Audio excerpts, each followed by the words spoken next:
மொழி என்பது ஒருவருக்கொருவர் தங்களுடைய தகவல்களை பரிமாறிக்கொள்வதற்கு மட்டுமே தவிர அதனால் அறிவு வளராது என வடசென்னை நாடாளுமன்ற உறுப்பினர் கலாநிதி வீராசாமி தெரிவித்துள்ளார். சென்னை புது வண்ணாரப்பேட்டையில் அமைந்துள்ள தனியார் திருமண மண்டபத்தில் தனியார் அபாகஸ் நிறுவனத்தின் சார்பில் பள்ளி மாணவர்களுக்கான அபாகஸ் போட்டி நடைபெற்றது. தனியார் நிறுவனர் விஜயலட்சுமி ஏற்பாட்டில் நடத்தப்பட்ட இந்த போட்டியில் சென்னையில் அமைந்துள்ள 17 தனியார் பள்ளிகளிலிருந்து சுமார் 600 மாணவர்கள் கலந்து கொண்டு தங்களது திறமைகளை வெளிப்படுத்தி அசத்தினர்.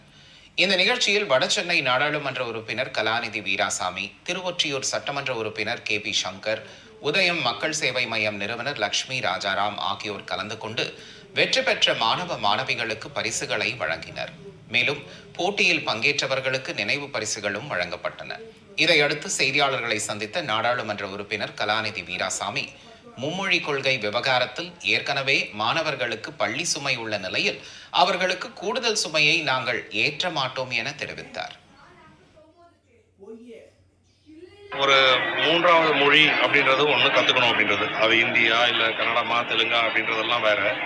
ஆனால் தமிழ்நாட்டில் இருக்கும் அரசாங்கம், எங்களுடைய மாண்புமிகு முதலமைச்சர் அவர்கள், இவருடைய கல்வித்திறன் அப்படின்றது ஒரு மொழியை கற்றுக்கொள்வதால் உங்களுடைய அறிவுத்திறன் என்பது வளராது. நீங்கள் அறிவை வளர்த்துக் கொள்ள வேண்டும் என்றால் அறிவியல், கணிதம் போன்ற விஷயங்களில் நீங்கள் கவனம் செலுத்த வேண்டும் என்று சொல்லிக் கொண்டிருக்கிறார். அது மட்டுமல்லாமல் அவர் ஏற்கனவே அறிவித்த திட்டங்களில் பள்ளி படிப்போடு நிறுத்திவிடக்கூடாது, அனைவரும் கல்லூரிக்கு செல்ல வேண்டும் என்பதற்காக அவர்களுக்கு ஊக்கத்தொகையாக அவர்களுக்கு ஒரு 1000 ரூபாய் மாதம் என்பதை அரசு பள்ளிகளிலும் அரசு சார்ந்த பள்ளிகளிலும் இருந்து வரும் மாணவர்களுக்கு கொடுத்து கொண்டிருக்கிறார். இதில் பல பேர் சொல்கிறாங்க, இது மாதிரி 3வது மொழி ஒன்று படித்தா இதில் ஒரு மாணவர்கள் இன்னும் திறமைசாலிகள் ஆகிவிடுவார்கள் அப்படின்றது. அவர்களுக்கு என்ன புரியவில்லை என்றால், அது ஆங்கிலமாக இருந்தாலும் சரி, தமிழாக இருந்தாலும் சரி, அது ஒரு மொழி என்பது ஒருவருக்கு ஒருவர் அவர்களுடைய கருத்துக்களை பரிமாறிக்கொள்வதற்கான ஒரு சாதனமே தவிர மொழி என்பது அறிவு கிடையாது.